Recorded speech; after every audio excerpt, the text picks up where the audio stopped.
या तरुण खासदाराने लोकसभेमध्ये मोदी, शाह, निर्मला सीतारामन यांची बोलतीच बंद केली। राघव चड्डाने लोकसभेमध्ये असे मुद्दे मांडले जे प्रत्येक लोकांच्या मनामध्ये असतात। कशा प्रकारे हे भाजप सरकार व्यक्ती जन्मल्यापासून मरेपर्यंत त्याच्याकडून पैसे काढत राहतं। अतिशय गरीब ते गरीब व्यक्तीकडून देखील हे सरकार पैसे घेतं।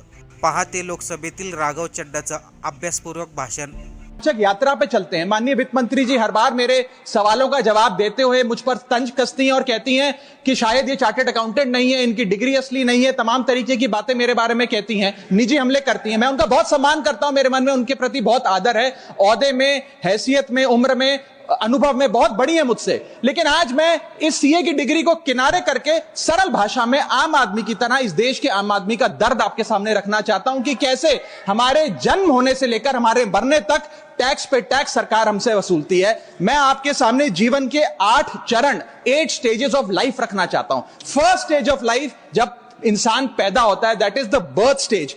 बच्चे के पैदा होने से पहले, उसकी आंखें खुलने से पहले जो उसको वैक्सीन लगती है उस पर 5% जीएसटी लगता है। जिस अस्पताल में बच्चा पैदा होता है उस हॉस्पिटल के कमरे के चार्जेस पर अगर 5,000 रुपए से ज्यादा का कमरा हो तो 5% जीएसटी लगता है। बेबी केयर के आइटम्स पे 5% जीएसटी लगता है। और अगर उसके माता पिता बच्चे के पैदा होने पर मिठाई बांटे तो मिठाई पर 5% और चॉकलेट पर 18%, 28% जीएसटी लगता है।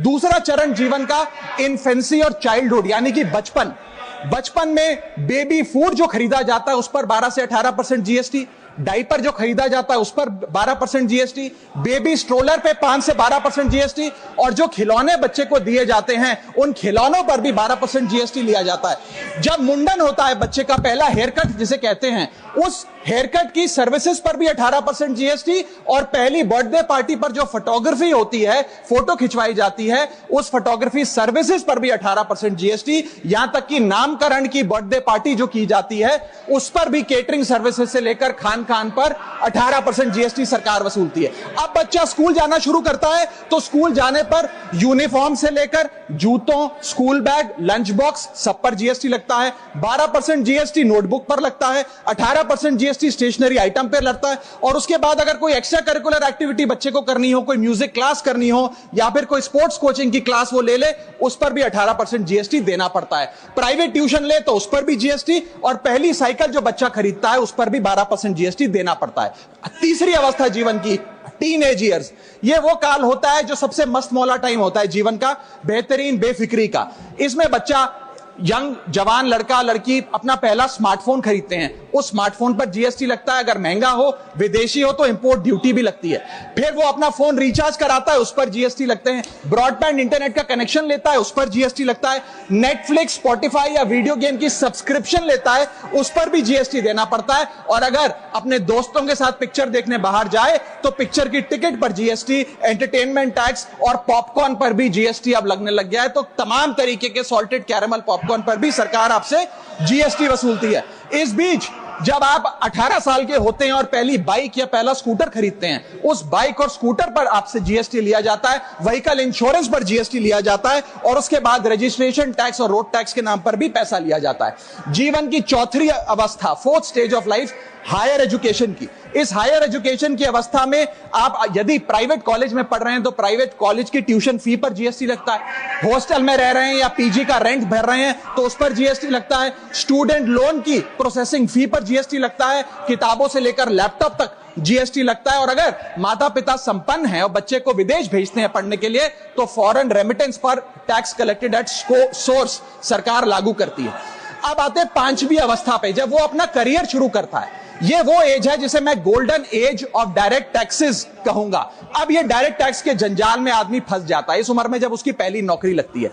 तो नौकरी में आमदनी अनुसार उसके स्लैब रेट के हिसाब से उस पर टीडीएस पहले काटा जाता है, मानो जेब काटी जा रही हो, और फिर इनकम टैक्स वसूला जाता है। जब पहली बार उसको पगार मिलती है, वेतन मिलता है, वो माता पिता या दोस्तों को बाहर खाने पे ले जाता है, पिक्चर दिखाने ले जाता है, उस खाने के बिल पर भी सरकार जीएसटी वसूलती है। और जैसे जैसे उसकी सैलरी बढ़ती है वैसे वैसे स्लैब अनुसार उससे इनकम टैक्स वसूला जाता है। इसके बाद आज वर्क फ्रॉम होम का कल्चर चल रहा है, तो वर्क फ्रॉम होम में इंटरनेट बिल्स हो, ब्रीफकेस हो, लैपटॉप हो, इन सारी चीजों की खरीद पर सरकार जीएसटी लेती है।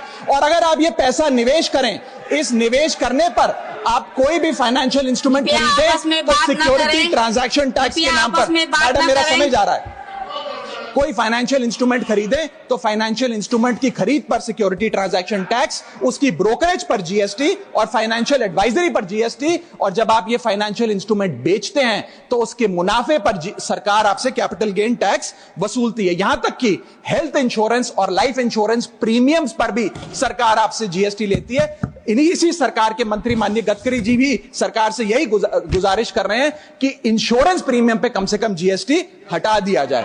इसके बाद इंसान अपने जीवन की छठी अवस्था में आता है, यानी कि मिडिल एज। इसमें उसकी आमदनी भी पीक पर होती है और उसका टैक्सेशन भी पीक पर होता है। अप्रेजल होता है, प्रमोशन होता है, बोनस मिलता है और हाई टैक्स स्लैब के चलते वो अपनी कमाई का एक अधिकांश हिस्सा इनकम टैक्स में सरकार को जमा कराता है। इस दौर में इंसान गाड़ी खरीदता है, घर बनाता है। जब गाड़ी खरीदता है तो जीएसटी देता है, रोड टैक्स भरता है, व्हीकल इंश्योरेंस पर जीएसटी भरता है, और जब गाड़ी लेकर शोरूम से निकलता है तो पेट्रोल डीजल पर वैट, सेस और एक्साइज ड्यूटी के नाम पर पैसा भरता है। जब सड़क पर गाड़ी चलाता है तो टोल टैक्स भरता है। फिर वो अपना घर भी खरीदता है, जमीन खरीदता है। जब जमीन खरीदता है तो स्टैंप ड्यूटी फीस सरकार को देता है।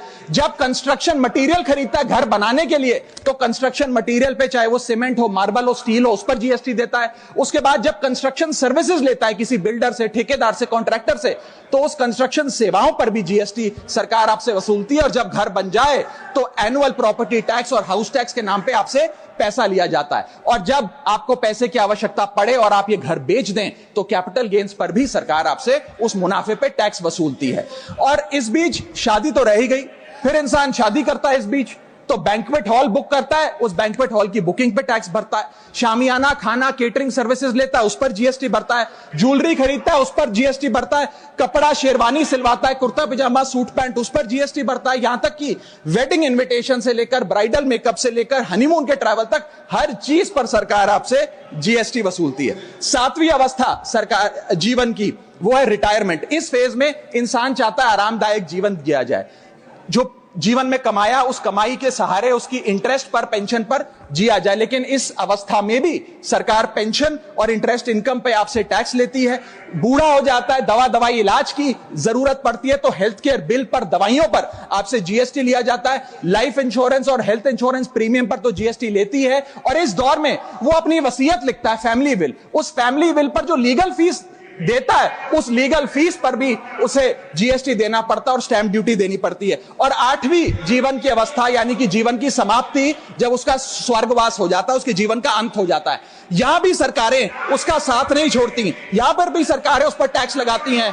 जब कोई इंसान मरता है तो उसके अंतिम संस्कार में देसी घी, चंदन, वुड, नारियल, इत्तर जैसा सामान इस्तेमाल होता है, उस पर भी जीएसटी लगता है। और जब उसके मरने के उपरांत अखबार में ऑबिचरी की इश्तेहार छपाया जाता है, उस पब्लिकेशन ऑफ ऑबिचरी न्यूज़पेपर पर भी 5% सरकार जीएसटी लेती है। और मरने के बाद जब प्रॉपर्टी उसके बच्चों को या परिवार वालों को दी जाती है, उस म्यूटेशन पर भी सरकार आपसे ड्यूटी सेस लेती है।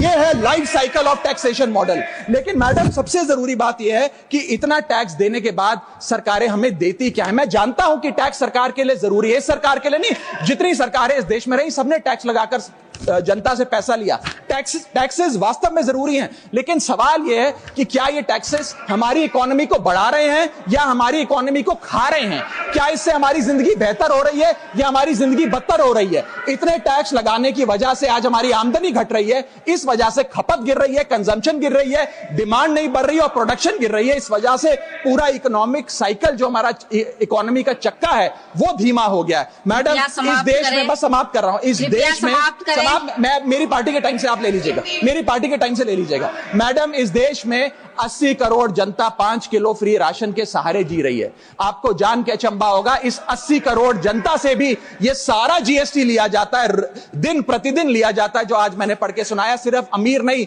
गरीब से गरीब आदमी भी जीएसटी देता है। और अंत में मैं बस इतना ही कहना चाहूंगा कि क्योंकि इतना टैक्स लगा लगाकर सरकारें जनता का खून चूसती हैं, उस वजह से आज एफएमसीजी की सेल्स घट रही हैं, एफएमसीजी के स्टॉक गिर रहे हैं, कंजम्पशन डाउन हो रही है, नई गाड़ियों की सेल श्रिंक कर रही है, तमाम तरीके की जितनी भी न्यू परचेजेस होती हैं उस पे मंदी देखी जा रही है।